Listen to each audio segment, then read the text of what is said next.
Tumpuan berita dari Bumi Kenyalang hari ini ialah berkaitan penekanan kerajaan terhadap penggunaan Pusat Pemodelan Maklumat Pembinaan atau MyBeam Studio Satelit di Sarawak. Perinciannya bersama Buma Wen. Silakan Buma. Ya Sahih, terima kasih. Lembaga Pembangunan Industri Pembinaan CIDB mensasarkan seramai 120 orang peserta boleh dilatih menggunakan kemudahan Pusat Pemodelan Maklumat Pembinaan atau MyBeam Studio Satelit Sarawak setiap tahun. Menteri Kanan Kerja Raya Datuk Seri Fadilah Yusof berkata MyBeam merupakan satu pendekatan menggunakan model cetakan parametrik 3 dimensi 3D sebagai teknologi utama yang mampu menyediakan banyak manfaat kepada industri. Datuk Seri Fadilah menjelaskan ia juga menyediakan kemudahan perkhidmatan perisian BIM pada kadar bayaran berpatutan dan turut menjadi tempat rujukan serta latihan berteknologi bagi pemaju, kontraktor, perundingan dan pembekal industri pembinaan negara. Datuk Seri Fadilah berkata demikian dalam Majlis Graduasi Akademi Binaan Malaysia Wilayah Sarawak dan CIDM Teknologi Sendian Berhad bertempat di Pusat Konvensyen CIDB Kuching. Teks ucapannya dibacakan Timbalan Menteri Perancangan Bandar Pentadbiran Tanah dan Alam Sekitar Datuk Lin Talif Saleh. Justru beliau berharap agar para graduan menggunakan peluang yang telah diberikan untuk menimba pengalaman dan memanfaatkan kemahiran yang ada dengan sebaiknya. Ia sekaligus menjadi pendorong dalam usaha untuk menarik lebih ramai lagi belia untuk mengikuti program-program yang ditawarkan. Usaha itu juga diharap dapat melahirkan lebih ramai lagi usahawan, kontraktor atau pakar kemahiran pembinaan berwibawa dari negeri ini.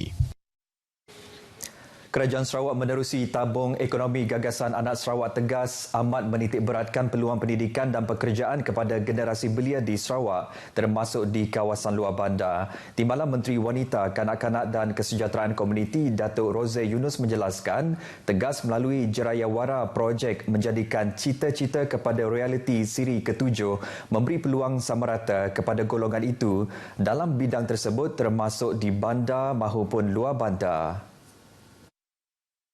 Datuk Rozi berkata peluang itu juga perlu dimanfaatkan juga oleh pelajar lepasan SPM dan STPM bagi merancang masa depan yang lebih baik menerusi peluang latihan yang sesuai. Beliau berkata demikian ketika merasmikan jerayawara projek menjadikan cita-cita menjadi realiti siri ke-7 di gelanggang arena Sibuti, Bekenu Miri. Teks ucapan beliau dibacakan oleh Pegawai Daerah Subis Norlila Ulis. Tujuan utama jerayawara tersebut adalah bagi membantu pelajar untuk memilih kursus atau bidang yang bertepatan selari dengan hasrat Sarawak, membangunkan belia bagi menghadapi masa depan. Jerayawara itu disertai 20 buah institusi pengajian awam dan swasta selain agensi bantuan pembiayaan pendidikan. Baik, Yang di-Pertua Negeri Tun Pehin Sri Abdul Taim Mahmud malam tadi menghadiri Malam Bulan di Pagar Bintang, sebuah program nyanyian untuk mengimbau kembali zaman kegemilangan filem-filem seniman agung Allahyarham P. Ramlee. Program Anjuran Persatuan Peminat P. Ramlee Sarawak KPPRS itu menampilkan 14 buah lagu yang dipetik daripada 6 buah filem arahan dan lakonan seniman agung tersebut seperti Anakku Sazali, Semerah Padi, Sarjan Hasan, Musang Berjanggut dan Pendekar Bujang Lapuk. Lagu-lagu malar segar seniman agung berkenaan dipersembahkan oleh 50 orang artis terdiri daripada ahli KPPRS termasuk penampilan khas Biduanita Agung Sarawak Datuk Sarbanun Marikan. Turut hadir pada majlis tersebut ialah Menteri Pelancongan Industri Kreatif dan Seni Persembahan Datuk Seri Abdul Karim Rahman Hamzah mewakili Premier Sarawak dan Presiden KPPRS Datuk Dr. Adi Badio Zaman Tuah. Pejabat Kementerian Perdagangan Dalam Negeri dan Hal Ehwal Pengguna KPDNHP Cawangan Miri berjaya mematahkan aktiviti penyelewengan diesel bersubsidi dalam satu operasi bersepadu bersama pasukan gerakan AM Batalion 12 di Morsjaya Miri pada Isnin.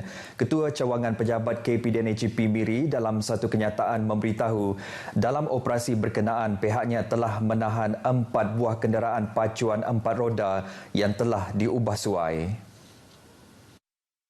Jo Azmi menambah 5 lelaki warga tempatan berusia 19 hingga 50 tahun turut ditahan bagi membantu siasatan.